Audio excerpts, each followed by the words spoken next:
13. Heather's streak continues. Luna Lovegood hummed and skipped. She skipped and hummed, she scummed and hipped, she hupped and skimmed. Truly, life was good for Luna Lovegood. Luna giggled to herself as well as she skipped and hummed and skipped. Down the corridors of Hogwarts Castle, making her way to the quarters she shared with Atlas. She was ever so thankful that she decided to approach him for help on the first night of school. It had quite literally changed everything for her. Now, she had a place to sleep where she felt safe, a strong supervillain coven leader who wanted to keep her safe, and even the ability to keep herself safe as well. She slept in a warm bed with a silly professor who took care of her. The Nargles avoided her and the castle's Raxpert infestation seemed to be on the decline. All because she'd become Professor Gamer's first henchwoman. Professor Septima didn't count as a henchwoman. She was more like the coven's mad scientist character. Yes, Luna proudly held the position of head hench in Atlas, villainous coven of villains. Dark Lord, Light Lord, Grey Lord, bah, phooey, Luna said. Atlas was the wizarding world's first supervillain, Professor Gamer. And with his henchwoman VTuber at his side, nothing would stand in their way. Soon, their coven would take over the wizarding world, snatching it right out from beneath the nose of the Ministry cabal. Soon. They were even already recruiting more members. Their numbers would swell and the whole world would come to fear them. A mad scientist to create their evil inventions and do all that boring magic math stuff. A Lovegood seer as head hench. And now, a French Vila to help twist the masses to their side. If Luna's eyes didn't lie to her, they never did, they'd soon be inducting the girl who lived and the smartest witch of her generation into the coven too. They could join as additional henchwomen under Luna, of course. More hench sisters were always welcome. The coven would grow and the world would know that Professor Gamer walked among them. They really needed a name for the whole coven though. All the coolest villain organizations had names. The League of Witches and One Wizard. The Suicide Coven, Atlas, Angels. She'd run some names by Atlas later. Professor Gamer should have the final say. He was the supervillain after all. They were all under Atlas. Under Atlas tilde thinking about it, he might be feeling tilde pent up tilde after all that allure earlier. Maybe she should greet him on her knees like a good henchwoman tilde. Luna's decision was already made before she even finished thinking about it. She nodded firmly. Yes, a henchwoman's job was to take care of all the dirty parts of supervillain work. Like whacking dudes, and relieving stress. Atlas hadn't asked her to whack anyone yet, so that just left making him blow the biggest, fattest, thickest loads in Luna's syrupy sweet cunny and all over her face. Her genius. Sometimes, it terrified her. She hurried the rest of the way to the room she was coming to call a second home. Humming and skipping and humming. Could wait, there was stress to be relieved. As she darted into Atlas' quarters, Luna's plan ran face-first into an unexpected obstacle. Oh. Hello, Miss Bella, I didn't know Atlas, Mommy was a kitty cat. The black cat in question looked at Luna in frozen shock. It was like Luna's blatant disregard for subtlety turned her brain off and she was struggling to get it working again. A process that wasn't helped as Luna almost instantly began to strip herself of her robes. She wouldn't let something as silly as a parental visit interrupt her happy Atlas time. Luna was down to her little lacy panties by the time the cat managed to react. She turned from a gaunt and haunted feline into a gaunt and haunted human woman, her body morphing in an instant. Despite her tortured and disheveled features, the woman's beauty was still plainly visible. Wild, curly, black hair fell around her shoulders, framing a dirty aristocratic face. High, perfectly sculpted cheekbones, thin cheeks, and a sharp, defined jawline spoke of good genetics and breeding. Her magic must have been hard at work maintaining her curvy figure, because despite how skinny the rest of her was, she had handful-sized breasts and wide hips beneath her tattered prison robes. Her most striking feature was the vibrant violet eyes that were shared with her animagus form. They burned with an inner strength that showed even through the weight of all she'd been through in her tragic life. This was a woman who'd been tortured, controlled, and forced to do things she would have never done, and yet, she persisted. She hadn't given up, and now that there was a small spark of hope in her life, she was seizing it with both hands. Wait, please. Don't turn me in. I never meant to hurt anyone. I wasn't in control of myself. Those damned brothers did everything. I just want to see my son again. Bellatrix Black, she cursed the name Lestrange, frantically tried to convince the girl who had caught her before coming to an abrupt halt as she realized what Luna was doing. Why are you naked? Luna cocked her head innocently as if the answer was obvious. Why, to suck your son dry and hopefully make him fill me with his cream, of course. I would ask if you mind, but honestly, I don't care.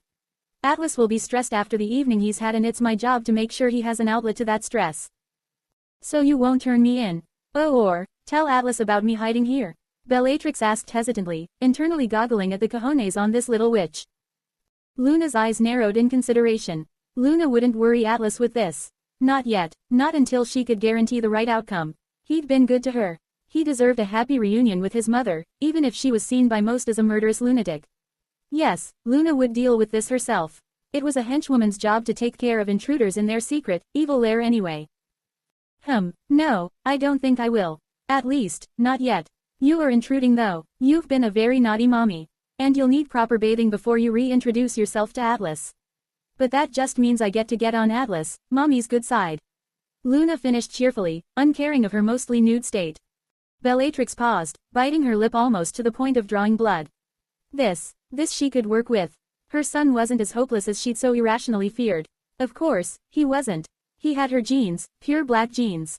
Even if his father was a bit of a mangy mutt, he was still a black. She remembered how he had whispered reassurances that they would see Atlas again through the bars of their cells. They weren't together but he made it plainly clear that he cared about her and the miracle they'd made together. The reminders of Atlas were the only thing that kept her somewhat sane under that deplorable contract. After everything that had happened, after everything that had been torn away from her by that controlling scheme of a marriage contract, Bellatrix only wanted one thing. She wanted her perfectly pure black baby boy back. She wanted to see Atlas succeed where she failed. She wanted him to rebuild the House of Black and take over this damned wizarding world. Her Atlas would show the world what true power was. Not in despicable, domineering old magic contracts. Not in pansy lightness. Not in self-destructive darkness. No, true power was in perseverance, determination, and strength of will. Just as Bellatrix had survived everything her parents and those damned brothers had thrown at her.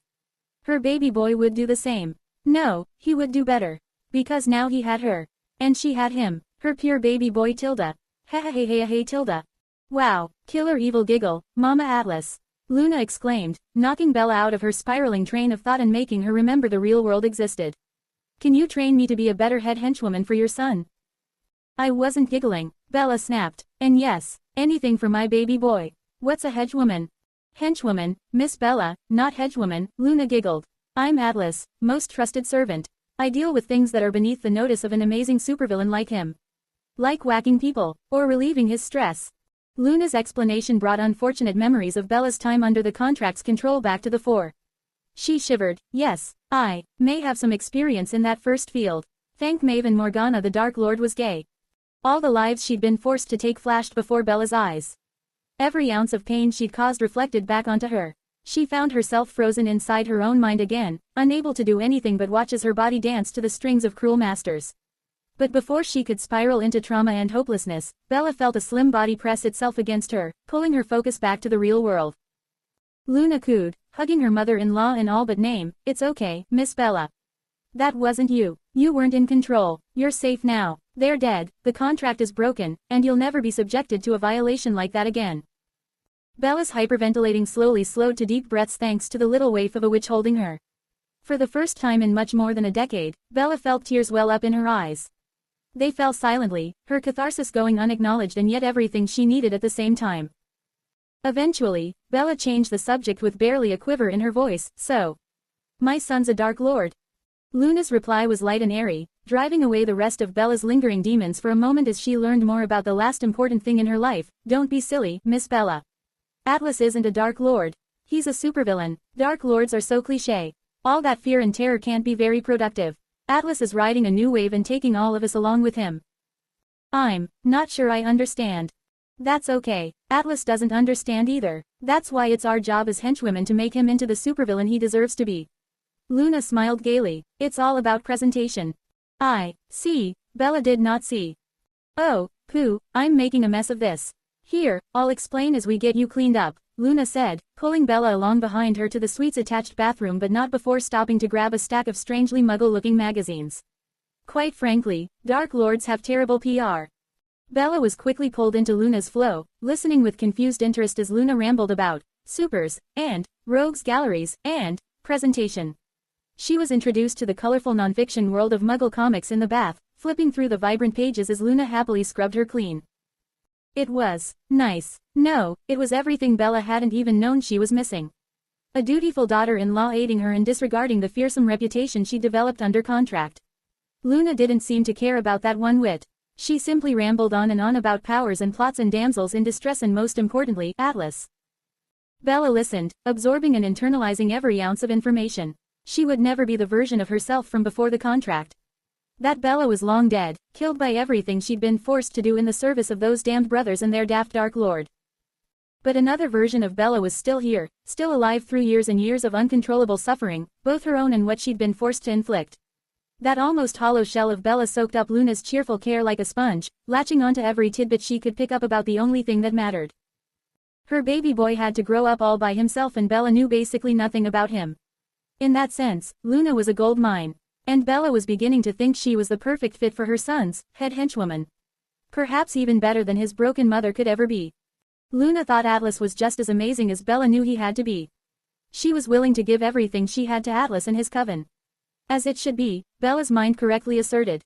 Her baby boy should never be alone again. Bellatrix Black, a once subjugated woman, was slowly starting to heal, aided by Luna's infectious spirit and first-hand knowledge of the last light of her life.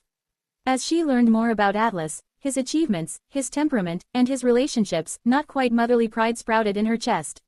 It was bittersweet, tainted by decades of unavoidable absence, but it was enough. Enough to partially soothe the deep-seated scars on her heart. Enough to act as a foundation for this new Bella. Enough to stoke the flames of obsession that had kept her even partially whole while under the contract's control. And if you add this little twist, Dumbledore said, lecturing as he worked, the wards will naturally meld together into a sturdier form.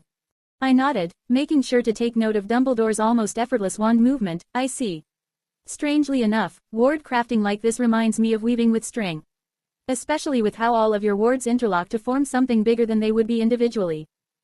An apt comparison, Dumbledore smiled genially at me. It takes quite the sensitive wizard or witch to sense wards like that. Is that true? I asked, somewhat surprised. I thought all magicals could get a feel for magic like that. Not as such, Dumbledore's eyes twinkled. Most are content to remain willfully ignorant of the true workings of their gifts. What a shame. Dumbledore chuckled in agreement, quite. Now, it is getting late and I don't believe there is anything more we can do here. Thank you for indulging an old teacher like me, Atlas. I shan't take any more of your time. Please, Albus, you haven't wasted a single second of my time, I protested. Learning is not just a passion of mine, but a way of life. The grind is eternal. The grind, my strange phrase was greeted with a raised eyebrow from Dumbledore. Just another word for hard work, I answered. What an interesting turn of phrase. I may find myself using it now and again. Say, does it apply to paperwork and letters as well as learning? Dumbledore asked. I shrugged, I don't see why it wouldn't. The grind is more of a mindset than anything else. A determination to get something done or to just see progress. Wonderful, Dumbledore clapped his hands together lightly. Well, if you need anything more from me tonight, I shall be in my office, grinding, away, as you say. I walked to the door of the Great Hall with him before we went our separate ways. As he left, I took off my glasses to clean them with a quick spell. Today had been a long day. Fulfilling but very busy. Only after Dumbledore had turned the nearest corner did I allow myself to check the system notifications that had been stacking up since after the evening's feast. +5 to defense, +2 to magic theory, +2 to charms, +1/5 to wards. Defense 23 + 5 = 28 100ths, magic theory 60 + 2 = 62, charms 49 + 2 = 51 100ths, wards 15 + 15 = 30 100ths. If I ever doubted it, this evening would have reinforced Dumbledore's reputation in my mind. When it came to magic, he was like a force of nature in human form. And the most impressive part about him wasn't his power. It was his skill and control, earned over a century of study and practice. A single ward crafting session with him quite literally doubled my ward's discipline. Then there was the increase to my magic theory, my highest discipline. It was the first one since I finished the Wandless Magic quest and I only had Dumbledore's unique and nuanced view on magic to thank for that progress. After the evening's feast ended, Dumbledore asked me if I was willing to accompany him to help set up the wards around the Goblet of Fire. That was the artifact, the method of choosing champions, that I'd ignored for more important things when it was introduced. I said as much to Dumbledore and he simply chuckled, understanding that my attention had been stolen by Gabrielle and our bond. He introduced the artifact again and this time I made sure to pay attention. As far as magical artifacts went, the goblet was actually a recent invention. It only dated back to 1792 when it played a key role in making that tournament the last Triwizard Tournament until this one. Half of the reason the Triwizard Tournament was originally cancelled was because of the tournament's notorious death toll. The other half was because of the first use of the goblet. The goblet's ability to bind itself to a person's magic and force them to compete was the final straw in the life of the Triwizard Tournament. Before the goblet, champions simply signed contracts with plentiful escape clauses that allowed them to quit the tournament if they were unable or unwilling to compete. The goblet had no such safety net. When I asked why they were even using the goblet if it was such an ill-thought-out artifact, Dumbledore answered that he didn't have a choice in the matter. The Ministry of Magic insisted that the goblet be used to select the champions. Something about how ironic and symbolic it would be to restart the tournament with the artifact that ended it. As usual, I thought the ministry was a circus run by daft morons. Thankfully, Dumbledore seemed to share my opinion. He was dead set on doing all that he could to prevent the worst from happening due to the goblet's inclusion. As such, he was personally casting the wards that would limit who could enter as champion, hopefully creating the safety net that the goblet lacked. Seeing Dumbledore putting in the work, the other school heads and some of the professors also joined briefly. None of them went to the same extent as Dumbledore though. They would cast a few spells before retiring for the night. By comparison, Dumbledore spent nearly 3 hours casting a complex age line and other precautions. He was even explaining them to me and I only grasped some of the ward effects he described. The only other person who stayed the entire time in the Great Hall with us was Professor Moody. He kept his distance though, constantly scanning the surroundings and Dumbledore's casting with a fixed expression and that creepy magical eye of his. He left slightly before we did, not sticking around for our unrelated conversation. According to Dumbledore, Moody's catchphrase was, constant vigilance. I didn't disagree with that catchphrase, per se. It seemed like good advice. But something about Professor Moody sent shivers down my spine. Maybe it was the way his magical eye seemed to be constantly looking at and through me at the same time. He was a retired Auror, though, so a little paranoia was easy enough to accept. I made my way back to my quarters, still giddy from the amount of progress I'd made in the grind tonight. And it was only like 10 o'clock. There was still plenty of time left in the night to grind. Even if I did feel slightly drained mentally from Gabrielle and the ward crafting, I wouldn't let that stop my grind. Maybe a short break before we got started though, yeah. I'm back, I announced as I walked into the room I was now sharing with Luna and sometimes Septima. Hey, Shadow, what happened to your little friend? Oh, a little startled noise from the attached bathroom told me Luna was already there. Atlas, oh, Pooh, what time is it? Wait right there, I'll be right out. I did as Luna asked, making myself comfortable by petting my familiar. You know you don't have to greet me at the door, right? It's nice but your whole life doesn't have to revolve around me, Luna. Luna came skipping out of the bathroom naked as the day she was born aside from the tiniest, laciest pair of panties I'd ever seen and a bright smile on her face. Of course it does and of course I do, Atlas. What kind of henchwoman would I be if I didn't even greet you at the door with options like, dinner, a bath, or me? What kind of henchwoman, indeed, I said, amused and enjoying the view Luna was eagerly presenting me with. She came to a stop in front of me and fell to her knees, still smiling serenely up at me as she assumed the position. Now. You're late, Master. I know you've had a busy day. Would you like me to relieve your stress with my sticky, slippery, sloppy, suction, special surprise? That way you can do all of your evil supervillain plans stress-free. Good alliteration, Luna, I absently praised, distracted by our new feline guest coming out of the bathroom behind Luna. Did you bathe the new cat? Luna nodded. Bella. Her name is Bella. I see. Well, nice to meet you, Bella. Welcome to the family. The poor cat practically teared up at my words. Oh, she's so happy and pretty and clean. Can't you see, Master? Luna held the cat up in front of her, ignoring the way it squirmed slightly before going limp as if accepting its fate. I can. Good job, Luna, I praised Luna again, trying and failing to not get distracted by the way she cradled the black feline to her perky breasts. You, said something about a special, stress-relieving. From over my shoulder, Septima pointed eagerly at a portion of the book we were reading together. This is my favorite part. The way Cecilia the Ivy flips the previously accepted facts of Roman astronomy on their head is inspiring. She completely changed the way the field of arithmancy viewed planetary constants. I smirked internally. It was always so cute how passionate she got when it came to arithmancy. Even if we were in public, she hardly bothered to maintain her stern professor facade when it came to her interests. It was also great to see the reactions of the students who didn't know about this side of Septima. The way she practically glowed as she ranted and rambled excitedly had taken more than a few breaths away.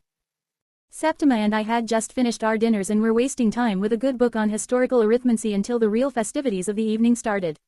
Not that either of us cared much about the festivities in this case.